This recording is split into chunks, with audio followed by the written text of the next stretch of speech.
श्री स्वामी समर्थ. दररोज आपण उठल्यानंतर देवपूजा करतो. देवपूजा हा आपला भक्ती, श्रद्धा, विश्वास याचा परिपाक आहे. देवपूजा करताना काही जणांकडून काही चुका होतात किंवा काही जणांना देवपूजा कशी करावी याची माहिती नसते. देवपूजा करताना काही महत्त्वाचे नियम तुम्ही पाळले पाहिजेत. त्यामुळे नक्कीच लक्ष्मी माता तुमच्यावर प्रसन्न राहते. घरात देवपूजा ही दररोज केली पाहिजे. दररोज नित्यनियमाने पूजा केली तर घर हे प्रसन्न राहते. देवाची पूजा करताना तुमचे मन हे नेहमी प्रसन्न असावे, म्हणजे तुमच्या घरातील सगळे सदस्य सुखी आणि घरातील सगळ्यांच्या इच्छा पूर्ण होण्यास मदत मिळते. सकाळी आंघोळ करून स्वच्छ कपडे घालून पूजेला बसावे. देवाचे स्मरण करत पूजेला सुरुवात करावी. कपाळाला गंध लावून घ्यावा. समय आणि उदबत्ती लावून घ्यावी आणि समईला गंध लावून घ्यावा. त्यानंतर घंटीची पूजा करावी आणि घंटी वाजवावी. पूजा करताना तुमचे मन हे एकाग्र असावे. देवपूजा करताना मध्येच उठू नये. पूजा करताना घंटा ही देवघरात ठेवताना ती आपल्या डाव्या हाताला ठेवावी. शंख हा आपल्या उजव्या हाताला ठेवावा. तुपाची निरंजन ही नेहमी आपल्या उजव्या बाजूला ठेवावी. विड्याची पाने पूजेसाठी वापरताना ती नेहमी पालते आणि देवाकडे देठ करून ठेवावे. नारळ ठेवताना नारळाची शेंडी ही देवाकडे करावी. पूजेच्या वेळी कधीही देवाने दुसरा दिवा लावू नये.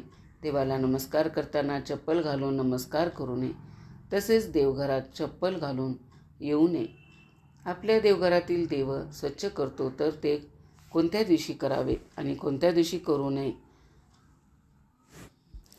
तसेच आपण देवी देवतांना आंघोळ घालताना आपल्या हातून काही चुका घडतात की ज्यामुळे आपल्या देवांना घराला दोष लागू लागतो आणि आपण देवांना नैवेद्य दाखवतो. तो कशा पद्धतीने दाखवावा आणि नैवेद्य किती वेळ ठेवावा ही माहिती आपण याच्या व्हिडिओमध्ये पाहणार आहोत. त्यामुळे तुम्ही हा व्हिडिओ शेवटपर्यंत नक्की पहा. चॅनलवरती जर नवीन असेल तर चॅनलला सबस्क्राईब करा आणि कमेंटमध्ये श्री स्वामी समर्थ असे नक्की लिहा. देवघरातील सर्व देव एका ताटामध्ये किंवा तामणामध्ये काढून घ्यावे.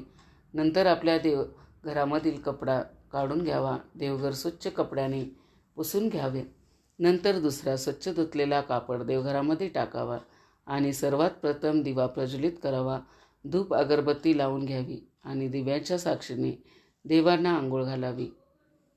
तर दुसऱ्या तामणामध्ये एक एक देव आंघोळ घालावी. देव स्वच्छ पुसून त्यांच्या जागेवरती ठेवावे. तर आपल्याला एका देवांना स्नान घालायचं आहे. देव स्वच्छ पुसून घ्यायचं आहे आणि त्यांच्या जागेवरती ठेवायचं. देवांना एकत्र स्नान घालायचं नसतं, कारण बरेच जण ह्या चुका करतात. ही चूक अजिबात करू नका, कारण आपण सर्व देवांना एकत्र आंघोळ घातल्याने आपल्याला देवाचा दोष लागतो.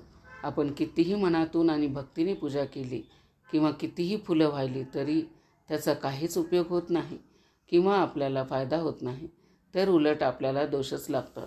म्हणून सर्व देव एकदा स्नान घालू नका, तर सर्व देव एका ताटामध्ये काढून घेऊन एक एक देवांना तामणामध्ये ठेवून आंघोळ घालायचे आणि स्वच्छ कपड्याने पुसून त्यांच्या जागेवरती विराजमान करायचं आहे.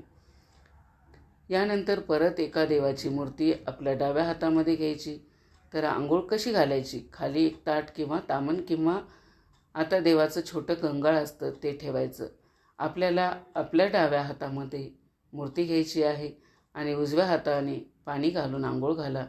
पाणी टाकून आंघोळ घालायची आहे आणि स्वच्छ कपड्याने पुसून आपण जिथे आपल्या जो देव ठेवतो त्यांच्या जागेवरती तो देव ठेवायचा आहे.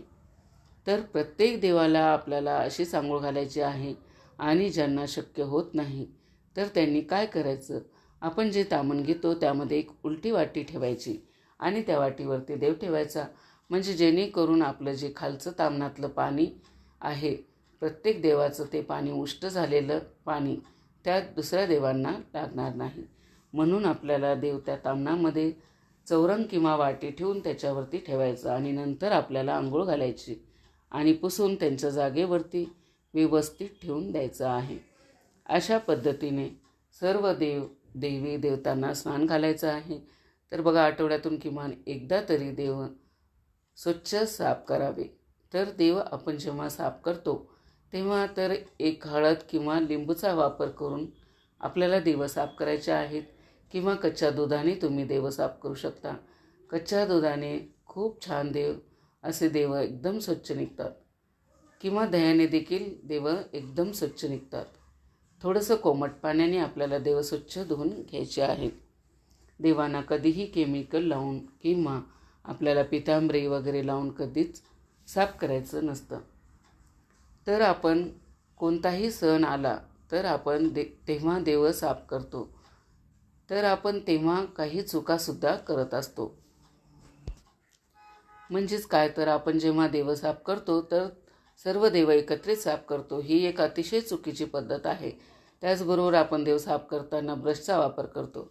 तर तो ब्रश नवीन असावा आणि एकदम मऊसूत असलेला ब्रशचा वापर आपल्याला करायचा आहे. आणि जो आपण देवासाठी ब्रश वापरणार आहोत तो वेगळाच ठेवावा, याची देखील आपल्याला काळजी घ्यायची आहे.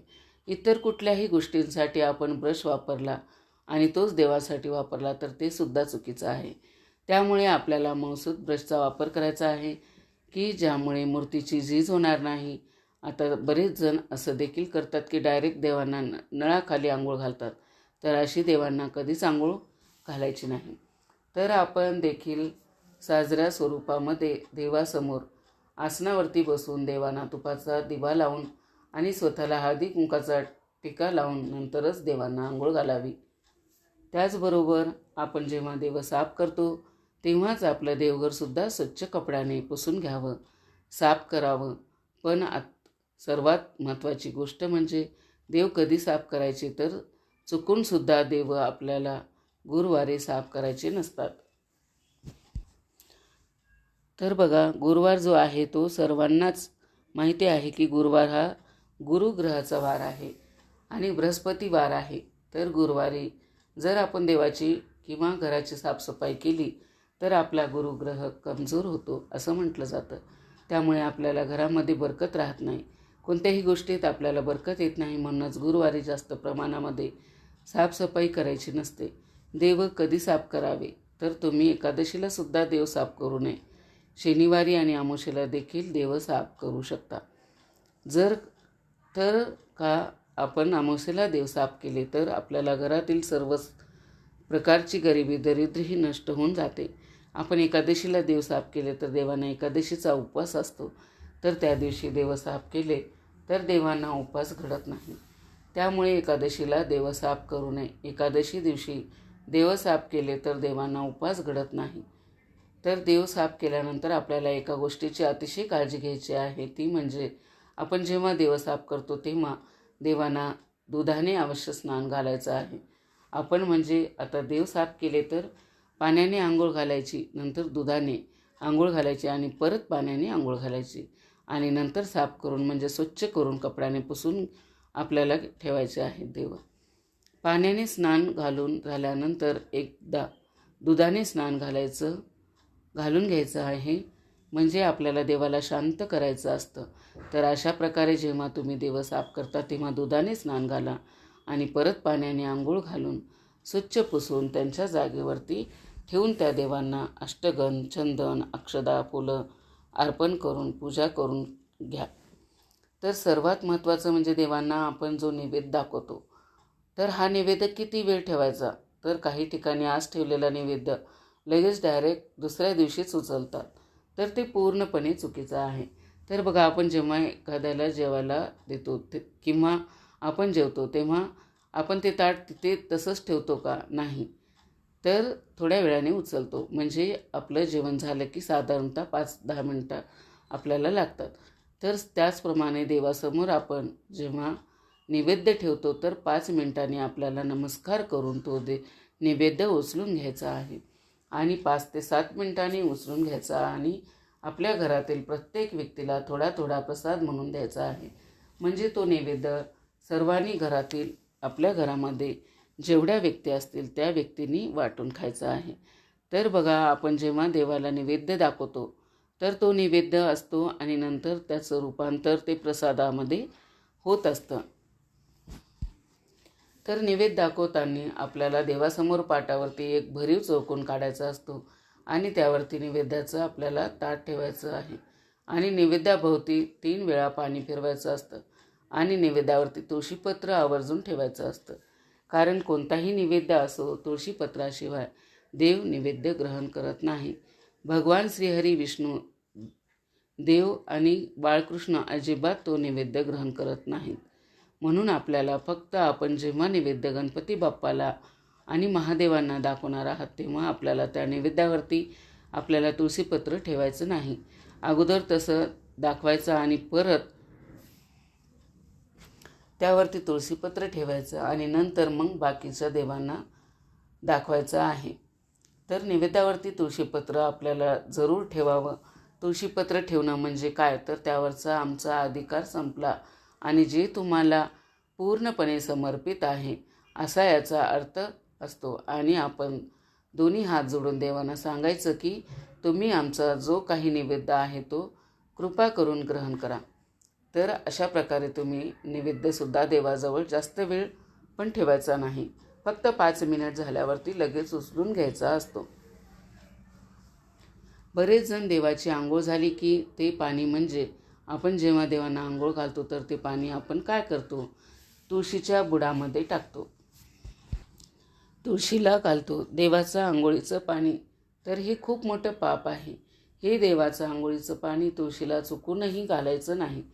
देवाचं आंघोळीचं पाणी आपल्याला एखाद्या झाडाला घालायचं आहे, आपल्याला तुळशीला घालायचं नसतं. हा महत्त्वपूर्ण व्हिडिओ तुम्ही स्किप न करता पाहिलात त्याबद्दल आपल्या सर्वांचे मनापासून आभार. चॅनलवरती जर नवीन असाल तर चॅनलला सबस्क्राईब करा. श्री स्वामी समर्थ.